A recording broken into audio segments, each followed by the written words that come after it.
I think if truth and fairness be said, this year the man who actually rescued Zimbabweans from possible implementation of Resolution 2030 is none other than Blessed Geza bombshell on a daily basis.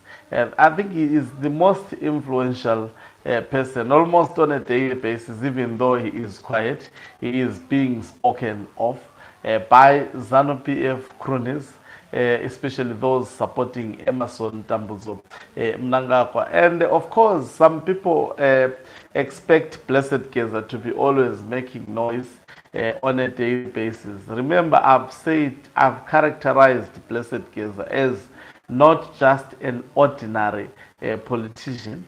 He is not someone who just speaks. He is, when you see Blessed Gaza coming, understand that there is action to be taken. There is something to be prevented or to be delayed. It's a tactful comeback. It's not just a comeback. He is not just an ordinary politician. He is quiet, but his quietness doesn't mean he is absent. He is still here and much visible, and is yet to come back, especially when it warrants him. Even if it's during the festive season, when it warrants him to come, he will definitely come. At the moment, nothing warrants him to come. But what we know for sure is that he is giving serious headache to Emerson Tambuzo Mnangagwa. He has frustrated his program. We haven't so far heard of 2030 term extension implementation. Thanks to one man, that is Blessed Geza, who stood up and said, you will see this 2030 on your watch. It will never happen. And why Mnangagwa is delaying this implementation of Resolution 2030? Because he's not taking the words for Blessed Geza for granted. Blessed Geza said, you will see 2030 at 8:30 in your watch. 2030 would never see the light of the day. And they went as far as telling Emerson Tambuzo Mnangagwa that when you implement 2030, then it means you will force us to fight and make sure that is stopped. And at the moment, what was the purpose of Blessed Gaza? To stop 2030, number one. Stop implementation of the resolution of 2030. So far this year, there is coming. I'm coming now. Sorry about that. So far in 2025, the resolution 2030 has not been implemented up to this day.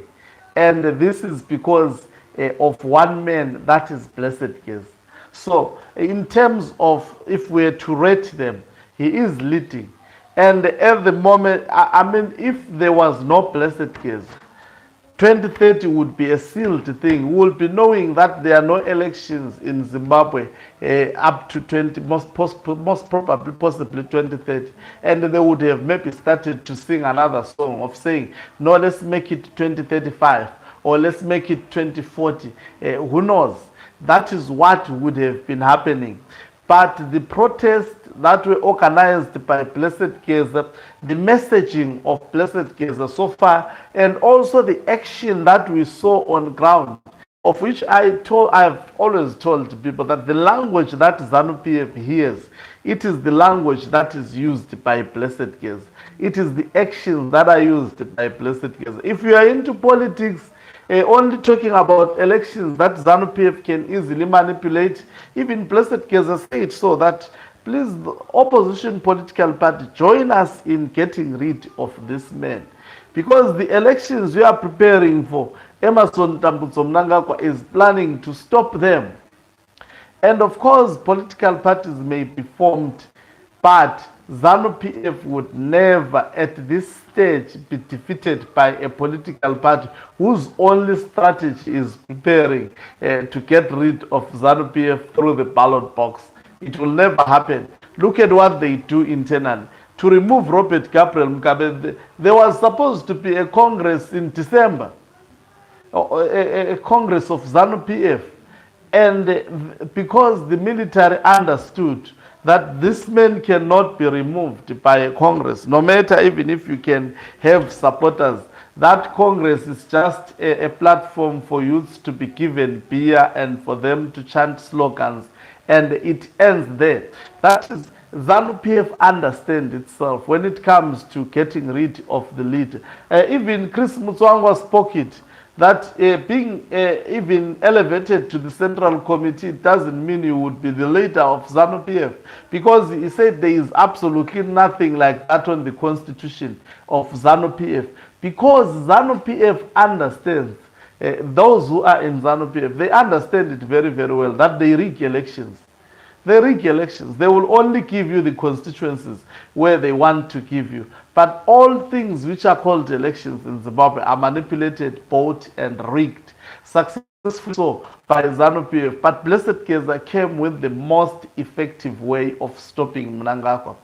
Up to today, there is a temporary relief, because Mnangagwa's 2030 term extension is still being frustrated. That is why he is reshuffling the military. That is why he is bribing the military. That is why he is doing all these dramatic events that we are seeing happening. It is because of one man, Blessed Geza.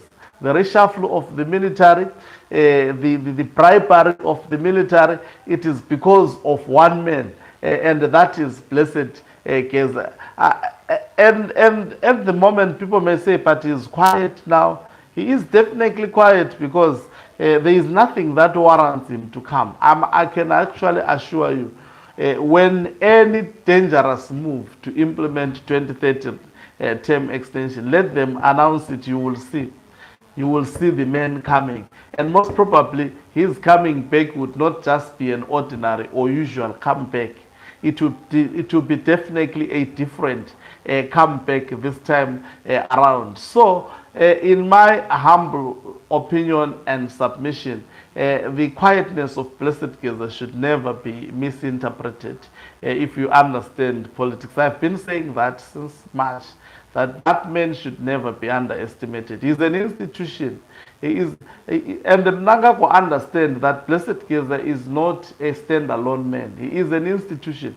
Individuals like Love Momatuke have said it so. That Blessed, if you see Blessed Geza, you're talking of Chiwenga. So you are talking of war veterans. You're most probably talking of the Zimbabwe Defense Forces. That is Blessed Geza. He is a command center of these institutions, and when it warrants them for Blessed Geza to speak, he will definitely speak. Thank you very much for watching us. If you are watching us for the very first time, please do remember